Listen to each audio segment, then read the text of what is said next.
नमस्कार, मैं आदित्य और आप देख रहे हैं जन संदेश टाइम्स। चुनाव होने से पहले हर राजनीतिक पार्टी जनता को अपनी ओर आकर्षित करने का पूरा प्रयास करती है और पार्टी इसमें सफल भी होती है। जनता को आकर्षित करने के लिए पार्टी हर मुमकिन भी करती है। देखा जाए तो 2024 में होने वाले लोकसभा चुनाव में एक साल से भी कम समय बचा हुआ है। ऐसे में हर पार्टी अपनी तैयारियों में जुटी हुई है, जिसमें बीजेपी ने अपना ट्रम्प कार्ड खेल दिया। बीजेपी जोर शोर से भारत में यूनिफॉर्म सिविल कोड को लागू करना चाहती है, जिसकी चर्चा आजकल हर जगह हो रही है। भारतीय संविधान के अनुच्छेद 44 के भाग 4 में यूनिफॉर्म सिविल कोड शब्द का स्पष्ट रूप से उल्लेख किया गया। अनुच्छेद 44 कहता है कि राज्य भारत के पूरे क्षेत्र में नागरिकों के लिए एक समान नागरिक संहिता को सुरक्षित करने का प्रयास करेगा।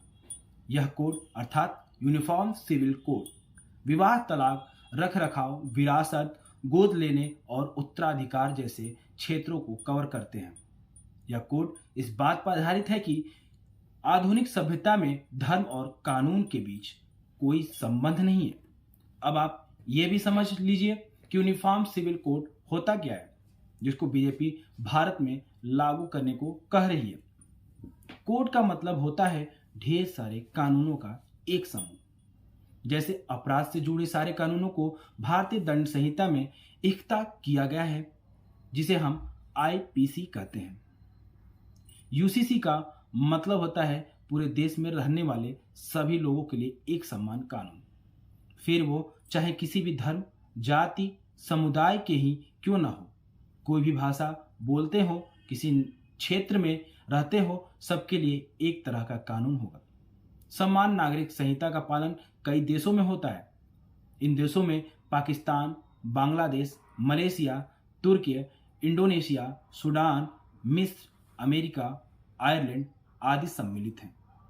इन सभी देशों में सभी धर्मों के लिए एक समान कानून है और किसी धर्म या समुदाय विशेष के लिए एक अलग कानून नहीं है।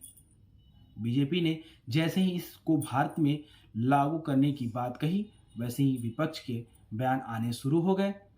अब आप ये भी जान लीजिए कि किसने क्या कहा। मौलाना खालिद रशीद ने कहा, हमने एक ड्राफ्ट तैयार किया है जिसमें शरीयत कानूनों का जिक्र है, उसे जल्द ही लॉ कमीशन को भेजा जाएगा।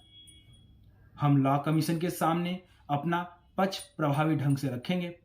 हर बार चुनाव आने से पहले राजनेता यूसीसी का मुद्दा उठाते हैं। 2024 चुनाव से पहले एक बार फिर उससे जिंदा किया जा रहा है। समान नागरिक कानून को लेकर लॉ कमीशन एक रिपोर्ट तैयार कर रहा है। रिपोर्ट बनाने के लिए कमीशन ने यूसीसी पर आम जनता की राय भी मांगी है। मुस्लिम मौलवियों की संस्था JUH के सचिव नियाज अहमद फारूकी ने कहा, यूसीसी पर पीएम के बयान लॉ कमीशन को प्रभावित कर सकते हैं। देश के प्रधानमंत्री होने के नाते यह उनके कद के अनुरूप नहीं है और यूसीसी पर इस तरह का सार्वजनिक रूप से बयान देने से पहले उन्हें लॉ कमीशन से बात करनी चाहिए थी। AIM चीफ और हैदराबाद के सांसद असुद्दीन ओवैसी ने कहा, जब प्रधानमंत्री यूसीसी की बात करते हैं तो वह हिंदू नागरिक संहिता का जिक्र करते हैं। प्रधानमंत्री अनुच्छेद 29 को नहीं समझते हैं। यूसीसी के नाम पर देश की विविधता को कैसे छीना जा सकता है। वहीं आम आदमी पार्टी ने यूसीसी का समर्थन किया है। आप सांसद संदीप पाठक ने कहा कि हम यूनिफॉर्म सिविल कोड का समर्थन करते हैं, क्योंकि आर्टिकल 44 भी कहता है कि देश में यूसीसी होना चाहिए।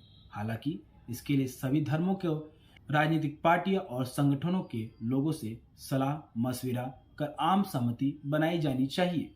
अब देखना ये होगा कि क्या चुनाव से पहले भारत में यूनिफॉर्म सिविल कोड लागू होता है या नहीं, और अगर होता है तो भारत की जनता इसको कैसे देखती है। ऐसे ही तमाम खबरों से जुड़े रहने के लिए चैनल को लाइक करें, सब्सक्राइब करें और शेयर करना ना भूलें।